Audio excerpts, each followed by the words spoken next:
Hey folks, today we were setting up, hi by the way, I've been gone for a while, so I thought I'd do one of these videos, and I was going to start right in with the gold tail video today, part 2, but that requires a base station to set it up. And before I go into all of the gold tail and how to mount it on a truss in the correct position as opposed to what you see on all these various websites, which makes no sense, I thought I'd do a quick one on base stations.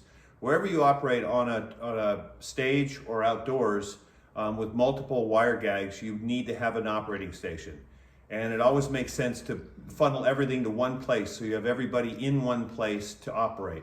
Now on some of them they can be really large. It can be multiple pieces of 10-foot truss next to one another. It can be a big square of truss. It can be whatever you need it to be. If you've got 4, 5, 6 ratchets, a couple hand pulls, a couple of gold tails, etc., etc. So you put it all and you color code it or number it on each line, and you run it up to a head block in the perms, or the reds as you call them in some countries, and you have all your pulleys in a row that take your lines from above your operating station straight out to where you need to operate, or where you need the action to happen.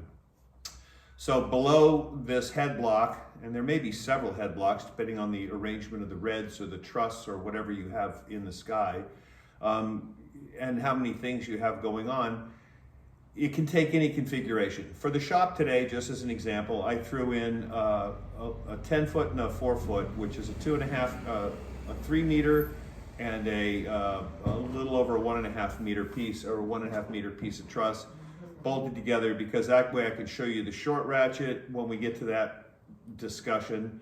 I can show you how we set up a base station, and it's just basically a stick of the truss pinned to the ground. We use Petzl anchors. We use 12mm holes in the anchors, but we use 10mm bolts. They're 100mm concrete screws with the cutting teeth in them. We use a Hilti, and we drill and impact those in. We put them in at a 45-degree angle, both to the horizontal and the perpendicular, so that they're diagonally at each corner, pulling against one another as it sets the truss down. I use 4 straps. That way, if one pops, the others don't matter. It still holds. Not that it's going to pop, but it's always more redundant as opposed to using one at each end. The head block end sees the most force because that's your turnaround shivs going up to your head block. So that's where all your ratchet forces and everything come from. Pulling that up. So you pin that down diagonally in 2 directions. It's 300mm truss, so I come away from the truss 300mm and 45 it. The same on all sides. And it's plus or minus, you don't have to get out a micrometer to measure that. It's just pretty straightforward to see that's a 90, that's a 45, okay? And you go from there, and you make it easy. Always put stickers under your truss so you can work on both sides of the cords. You never want to just attach something, especially as an anchor point, to one tube of a truss. You wrap your span set around the bottom cord and the top cord, and then put the strain all the way into the truss. Yes, there's been wives' tales about you can pull on one cord of a truss, and I know a lot of lighting guys do it, a lot of concert people do it, hanging gear. For what we're doing with people, I will stick to the old urban myth and always catch the cords on both sides, so I'm working against the entire structure of the truss, not just pulling against one 2.5 to 3.5mm tube of aluminum wherever it's welded. So that's how we do it. I've got a little clip, I'll add it in after this, of just walking around the truss, and it's typical shaky cam, because it's me walking around talking as we do it. But that way you get an idea of how we set it up. The only difference is also on trusses. When you do a base station, everybody's got a different style. Nobody standardized anything, but you have to remember, it's a system. Once you have a base station down, it's a system. So in theory, everything should be on the same center line. All your pulleys should line up. All of your clutches should line up. Wherever you have your turnaround shivs and operating diverts at the end of the truss going up, they should all be on a center line in parallel to the truss at however high above that truss cord that it needs to be. because that way you can interchange things. Otherwise, you have things going down at a fleet angle, up at a fleet angle. People just use span sets on the end of truss and then hook their pulleys in and they flop around. Everything's loose, it rattles, it clanks, and it also takes up energy and distance when you pull everything tight. So now you've got a fleeted pulley that has to fleet up from laying down, goes bink up to here. That takes energy away from what it's doing, plus it changes lengths. You can measure it when it's all taut, but as it happens, it's got to snap into place. It's not the best way to do things. We don't do that. We have fixed end plates and fixed furler plates, similar to roller furlers on sailboats or roller diverts on winches. We have a fixed bearing 60 millimeter roller in the front, and everything runs out and around that. So all the lines run parallel to the truss on center line that allows our clutches, our ratchets, everything is set to a certain height so that everything interchanges. So that way we can use our stations no matter what. You just plug and play. And we have various lateral dimensions we can play with as well. So that if you want to clutch on the outside cord of the truss, you can put one all the way out there. If you want to run the gold tail with clamps on the truss, you can do that. If you want to run a plate across the truss and put the gold tail in the middle perhaps, you can do that with a flip-flop or with the roller plate. It's modular. It saves all this span setting and floppy crap on a truss, which is just, it's so hillbilly. If you're gonna do it, it's a system. Rigging's not just a piece here and a piece there. And yeah, you can get it to work and you listen to everything clatter and bang around and people wonder why shit isn't the same every time as stuff orients differently. And that's a good reason. If you're gonna use machinery, make sure that machinery is repeatable and the same. So that's my wrap on base stations right now. You use them outside under big crane grids, you use them in the stage on grids. It's just a way of putting all of the things you need in an operating area so that you can use them easily and interchange them and verify the way they're set up, and it all fits with your playbook that you've studiously logged every bit of every information. So that way you set it up, you walk on stage, you find your area, you clear out your area, you tape it off, you set up your base stations, and from there you run your lines everywhere on a set where they need to be run.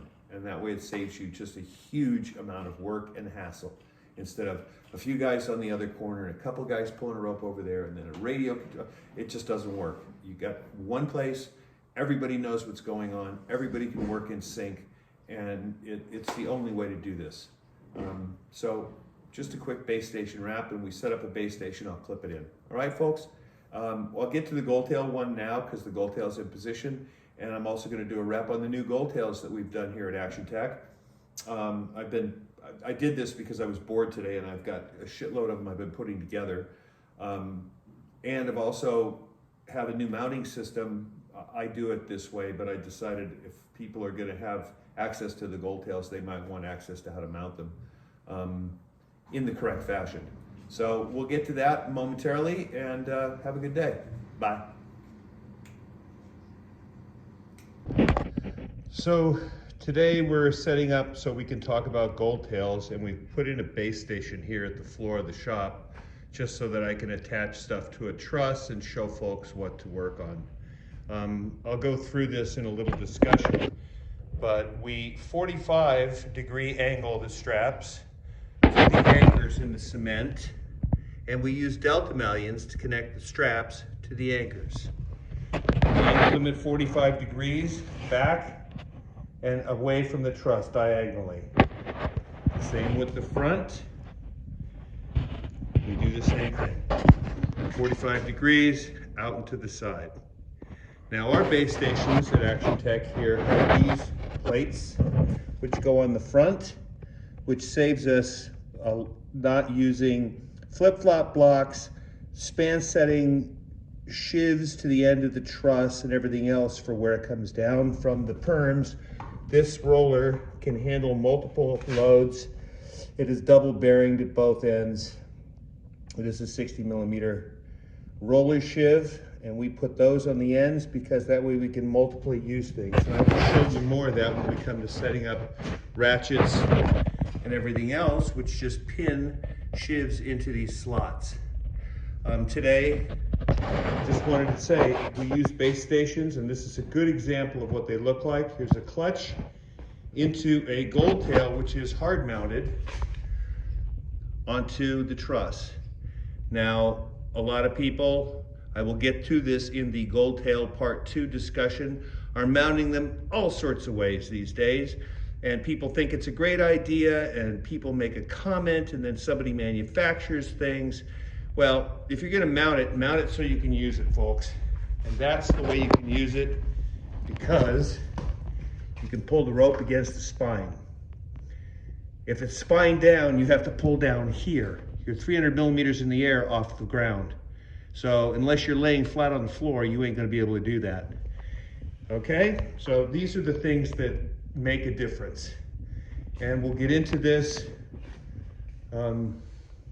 Base stations, this is an extra piece of wood just floating around, which is now pinned under there. We put stickers under the truss so that we can loop span sets from both sides, the bottom cord and the top cord. We anchor it down. I have 100 millimeter concrete bolts into the floor with Petzl hangers and 5-ton ratchet straps. Okay, we always take a wrap around the strap and put the buckle at the very bottom as much as we can. Okay, that keeps it out of the way of the operating area of the truss. And I'll show you something cool in another little clip, because we've made covers so that things don't get hung up, because inevitably they do in the handles, and we have covers that go on those. So this is just a base station setup, a single cord. Now this could be a big truss square, this could be 4 different directions, there could be a million pieces, but at some point on a stage, or out in a lot, or on a set, you're going to need an operating station so you can put everything in place. So this is just an example in today's little wrap about operating stations. And this will be before we go to dealing with the gold tails and the flip-flops and everything else, because we will have a whole discussion on that. But since I was setting it up today, just as an example, I thought I would mention it all. So truss is not pinned to the bottom of the floor. If you need wedges to level it, if the floor is not even, use wedges. 45 degrees from the cord out and diagonal on the truss, so it's pulling forward, so it's pulling at 4 corners diagonally. And always take a wrap on your truss.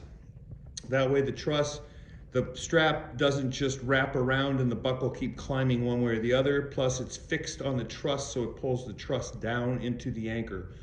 And it pulls it on the other side, so you can not just ratchet one side in, you ratchet both sides in, and the truss doesn't walk all over the place. So just a thought here, folks. And again, we have our plate in the rear, which we use at Action Tech here, which is designed to mount things to, like ratchets. And this is a big thumb, but this is the pin. Our ratchets are pinned in with this. This pin's a 80,000 pound pin, aircraft pin. 2020, it's 18 millimeter. And everything's just plug and play. You set the ratchet down, you put it in the clevis on that and pin it in. It's wired so that Joe Schmo can't drop it and go, oh, where'd that go? I lost it, you know? Anyway, and this all hinges on the fact that everything on this operating system is going to be set up to operate on centerline. But for the basics, here you go. This is a good, just as it goes in, as it's bolted to the floor, this is the way it looks. All right?